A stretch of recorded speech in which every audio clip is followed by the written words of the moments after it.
एक टूटते इंसान की अनकही कहानी। कभी कभी सबसे मुश्किल चीज होती है खुद के जज्बात किसी अपने को समझाना।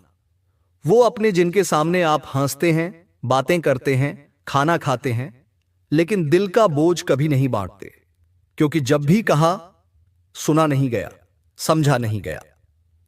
ये कहानी है एक ऐसे इंसान की जो बहुतों की तरह दिखने में बिल्कुल नॉर्मल था, लेकिन अंदर ही अंदर टूट रहा था।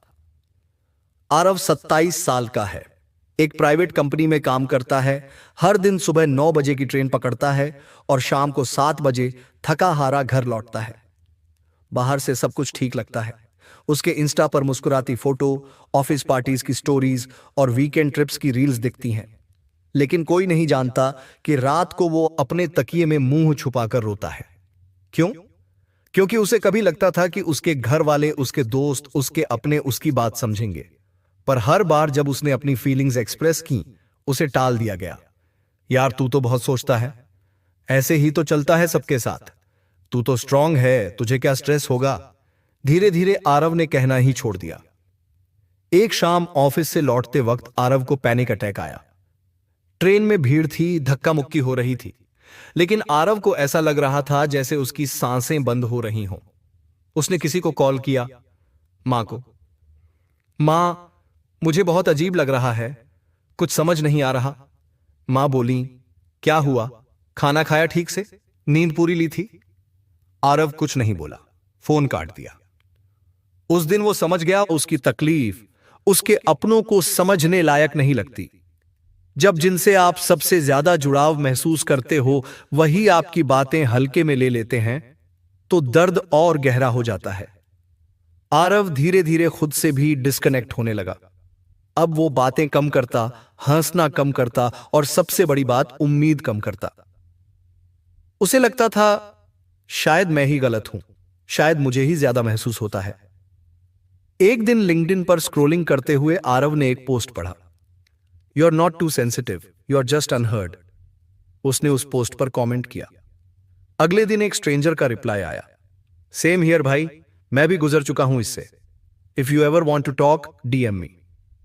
आरव ने पहली बार किसी स्ट्रेंजर को अपनी फीलिंग्स भेजी, और हैरानी की बात यह थी उस अनजान ने उसे सुना, सच में सुना, जवाब दिया, समझा और अकेला नहीं छोड़ा। कभी कभी हम वो कनेक्शन वहां पाते हैं जहां हम लीस्ट एक्सपेक्ट करते हैं।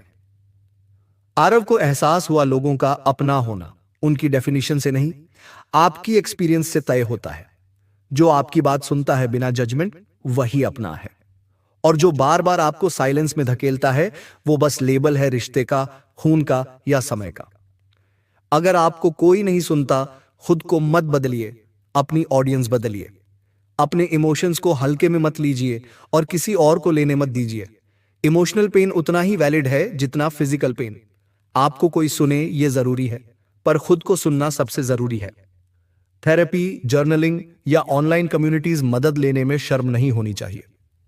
हर किसी की जिंदगी में एक ऐसा पड़ाव आता है जब लगता है काश कोई समझ पाता।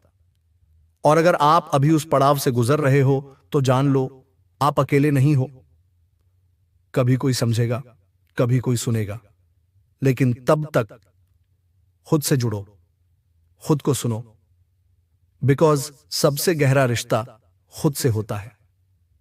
और अगर यह कहानी कहीं ना कहीं आपके अंदर की आवाज से मिलती है, तो इसे किसी ऐसे इंसान के साथ शेयर करना जिसे लगता है कोई समझता नहीं, क्योंकि शायद वो इस आवाज में खुद को पहचान पाए। और अगर तुम हो वो इंसान जो अभी इन सबसे गुजर रहा है, तो जान लो तुम गलत नहीं हो, तुम कमजोर नहीं हो, तुम बस इंसान हो।